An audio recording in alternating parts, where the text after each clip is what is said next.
ക്രിസ്ത്യാനികൾ ഇന്ന് കൊഴുക്കട്ട ശനിയാഴ്ച ആചരിക്കുന്ന ദിവസമാണ്. ഓശാന ഞായറാഴ്ചയുടെ തലേദിവസത്തെ ശനിയാഴ്ച അല്ലെങ്കിൽ പെസഹ വ്യാഴത്തിന് 6 ദിവസം മുമ്പാണ് ക്രിസ്ത്യാനികൾ കൊഴുക്കട്ട ശനിയാഴ്ചയായി ആചരിക്കുന്നത്. അതിൻ്റെ ഭാഗമായി ഞാനിന്നിവിടെ കൊഴുക്കട്ട ഉണ്ടാക്കാനായിട്ട് പോവുകയാണ്.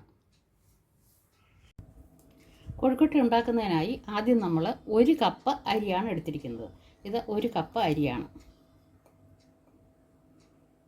അതിലേക്ക് നമ്മൾ ഒരു 1/2 ടീസ്പൂൺ നെയ്യ് ചേർക്കുകയാണ്.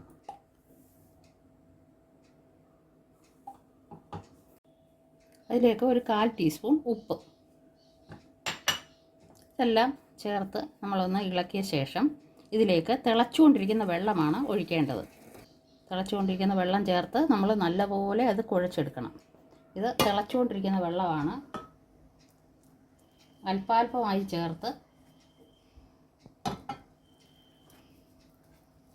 ആവശ്യത്തിന് ആകുമ്പോൾ വെള്ളം ഒഴിക്കുന്നത് നിർത്തണം. ഓരോ അരിപ്പൊടിയുടെ ഓരോ വെള്ളത്തിൻ്റെ കണക്കാണ്. അത് കാരണം നമുക്ക് വെള്ളത്തിൻ്റെ കണക്ക് ശരിയായിട്ട് പറയാൻ പറ്റുകയില്ല.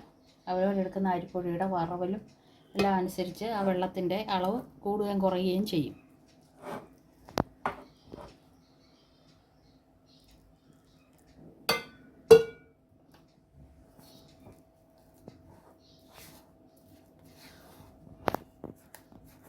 നമ്മൾ ഈ സ്പാറ്റുല ഉപയോഗിച്ച് ഒരുവിധം കുഴച്ച് ഇപ്പോൾ ഒരു സ്വല്പം ചൂട് കുറഞ്ഞു വന്നിട്ടുണ്ട്. നമുക്ക് കൈയിടാവുന്ന ചൂടായിട്ടുണ്ട്. കൈയിടാവുന്ന ചൂടിൽ നമ്മളിത് കൈവച്ച് തന്നെ നല്ലവണ്ണം കുഴയ്ക്കണം. ആ കുഴ അനുസരിച്ചാണ് ആ കൊഴുക്കട്ടയുടെ മയം ഇരിക്കുന്നത്. നല്ല മയത്തിൽ കൊഴുക്കട്ട വരണമെങ്കിൽ നല്ലവണ്ണം കൈയിട്ട് കുറച്ച് നേരം ഒരു 3-4 മിനിറ്റ് നേരം ഇങ്ങനെ കുഴയ്ക്കണം. നമ്മളിപ്പോൾ ഇത് നല്ലവണ്ണം കുഴച്ചെടുത്തിട്ടുണ്ട്. ഇനി നമുക്ക് ഇത് കുറച്ച് നേരം റെസ്റ്റ് എടുക്കാനായിട്ട് വയ്ക്കാം. ഇത് വയ്ക്കുമ്പോഴെപ്പോഴും നല്ലവണ്ണം അടച്ചു വയ്ക്കണം, അല്ലെങ്കിൽ പെട്ടെന്ന് ഇതിൽ വെള്ളം വലിഞ്ഞ് ഹാർഡായി പോകും. അത് കാരണം നമ്മൾ ഈ മാവ് ഇവിടെ ഇങ്ങനെ അടച്ചു വയ്ക്കുകയാണ്.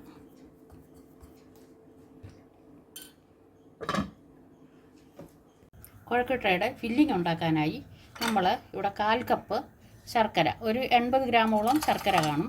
ശർക്കര അതിലേക്ക് വെള്ളം ഒഴിക്കുകയാണ്. ഒരു 3/4 കപ്പോളം വെള്ളം ഒഴിക്കുകയാണ്.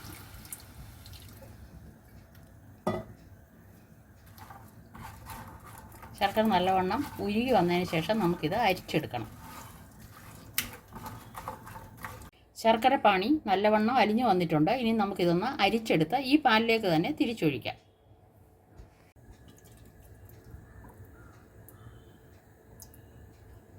നമ്മളിത് അരിച്ചെടുത്തിട്ടുണ്ട്. ഇതിലേക്ക് തന്നെ നമുക്ക് 1 കപ്പ് തേങ്ങ, 1 കപ്പ് അരിപ്പൊടിയാണ് നമ്മൾ എടുത്തേക്കുന്നത്. അതുകൊണ്ട് 1 കപ്പ് തേങ്ങയാണ് ഇടുന്നത്. തേങ്ങാപ്പീര അതിട്ട് നല്ലവണ്ണം വറ്റി വരണം. ഈ ശർക്കരയിൽ കിടന്ന് ഇത് നല്ലവണ്ണം വറ്റി വരുന്നത് വരെ നമുക്ക് ഇളക്കിക്കൊണ്ടിരിക്കാം. ഇപ്പോൾ ഇത് ഒരുവിധം വറ്റി വന്നിരിക്കുകയാണ്. ഇവിടെ ഞാൻ ആരും ചേർക്കാത്ത ഒരു കാര്യം ചേർക്കുകയാണ്. ഇതിലേക്ക് 2 സ്പൂൺ അവൽ, വെള്ള അവൽ ചേർക്കുകയാണ്. വെള്ള അവൽ ചേർക്കുമ്പോൾ ഇതിനൊരു പ്രത്യേക ടേസ്റ്റാണ് വരുന്നത്. അത് പെട്ടെന്ന് വറ്റി കിട്ടുകയും ചെയ്യും. നല്ലൊരു ടേസ്റ്റ് ആ ഫില്ലിങ്ങിൽ ഉണ്ടാകുകയും ചെയ്യും.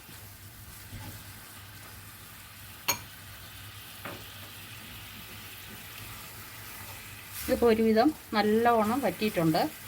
നല്ലവണ്ണം വറ്റിക്കഴിഞ്ഞാൽ കൊഴുക്കട്ടയിൽ നിന്നും ഈ ശർക്കര ഇങ്ങനെ ഊറി വരുന്നത് പോലുള്ള ഒരു കൊഴുക്കട്ട ഉണ്ടാക്കി കഴിയുമ്പോൾ ആ ശർക്കര ഊറി വരുന്നത് ഇല്ലാതിരിക്കും. അതുകൊണ്ട് നല്ലവണ്ണം വറ്റിക്കുക.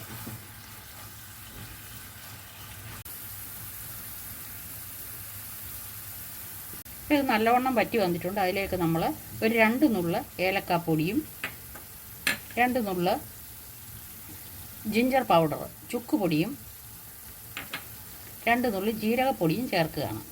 ഇതിന് വളരെ ഈ 3 പൊടികളും ചേർത്ത് കഴിയുമ്പോൾ ഇത് വളരെ ടേസ്റ്റിയായ ഒരു ഫില്ലിംഗ് ആയിരിക്കും. അപ്പം നമ്മുടെ ഫില്ലിംഗ് റെഡി ആയിട്ടുണ്ട്. തണുത്ത് കഴിഞ്ഞ് നമുക്ക് ഫില്ല് ചെയ്യാം. കൊഴുക്കട്ട ഫില്ല് ചെയ്യുന്നതിനായി നമ്മൾ മാവെടുക്കുകയാണ്. മാവെടുത്ത് ചെറിയ ചെറിയ ഉരുളകളായി ഉരുട്ടിയെടുക്കാം. ഇങ്ങനെ ഉരുട്ടിയെടുത്ത ഉരുളകൾ നമ്മുടെ കയ്യിൽ വെച്ച് തന്നെ ഇങ്ങനെ പരത്തിയെടുക്കണം. വളരെ കനം കുറച്ച് എടുക്കുന്നതിന് വേണ്ടിയാണ് ഇങ്ങനെ ചെയ്യുന്നത്. സാധാരണ ഉരുള ഉരുട്ടി നടുക്ക് വിരൽ വെച്ച് ഒന്നെടുത്ത് അതിലാണ് ഈ ഫില്ലിങ് വെക്കാറുള്ളത്. പക്ഷേ ഇങ്ങനെ ചെയ്തെടുത്തു കഴിഞ്ഞാൽ നമുക്ക് വളരെ കനം കുറച്ച് തന്നെ കോഴിക്കട്ട കിട്ടുന്നതിന് പറ്റും. നമ്മളിതിലേക്ക് ഫില്ലിങ് വെക്കുകയാണ്. ഫില്ലിങ് വെച്ചതിന് ശേഷം സൈഡ് ഇങ്ങനെ വെച്ച് ഇങ്ങനെ ഒട്ടിച്ച് പിന്നെ നമ്മൾ കൈ വെച്ചിട്ട് ഒന്നും കൂടെ ഉരുട്ടി എടുക്കുകയാണ്. അപ്പോൾ വളരെ ഭംഗിയായി നമ്മൾ ഉരുട്ടിയെടുത്തിട്ടുണ്ട്. ഇത് നമുക്ക് എല്ലാ ഉരുളകളും ഇങ്ങനെ ചെയ്തതിന് ശേഷം നമുക്ക് പുഴുങ്ങിയെടുക്കാം. അങ്ങനെ നമ്മൾ ഉരുള ഉരുട്ടിയതിന് ശേഷം ഇങ്ങനെ വെച്ച് നല്ല കനം കുറച്ച് പരത്തിയതിന് ശേഷം നമ്മുടെ ഫില്ലിങ് അതിലേക്ക് വയ്ക്കാം. ഈ അളവിലെടുത്താൽ നമുക്ക് ഒരു ഉദ്ദേശം 9 മുതൽ 11 വരെ കോഴിക്കട്ടകൾ കിട്ടും. ഇനി നമുക്കിത് ആവി കയറ്റി വയ്ക്കാം. ദേ ഇങ്ങനെ ചെയ്തെടുത്താൽ മതി. നല്ല ഉരുണ്ട നമ്മുടെ കോഴിക്കട്ട നമുക്ക് കിട്ടും. ഞാൻ വെള്ളം വെച്ച് ആവി വന്നിരിക്കുന്ന അപ്പച്ചമ്പാണ്. അതിലേക്ക് നമുക്ക് ഓരോന്നോരോന്നായിട്ട് വെച്ച് കൊടുക്കാം.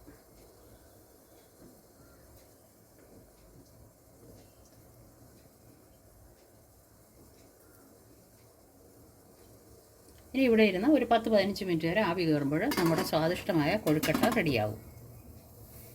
ഇപ്പോൾ ഒരു 12 മിനിറ്റോളം ഞാൻ വെച്ചിട്ടുണ്ട്. നമ്മുടെ കോഴിക്കട്ട ഇവിടെ റെഡിയായി വന്നിട്ടുണ്ട്.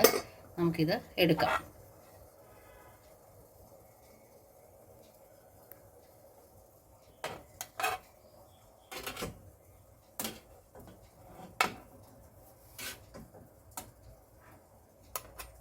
അങ്ങനെ നമ്മുടെ സ്വാദിഷ്ടമായ കോഴിക്കട്ട റെഡിയായിട്ടുണ്ട്. എല്ലാവരും ഈ കോഴിക്കട്ട ഉണ്ടാക്കി നോക്കി നിങ്ങൾക്ക് ഇഷ്ടപ്പെടുകയാണെങ്കിൽ ലൈക്ക് ചെയ്യൂ, ഷെയർ ചെയ്യൂ, സബ്സ്ക്രൈബ് ചെയ്യൂ. Thank you.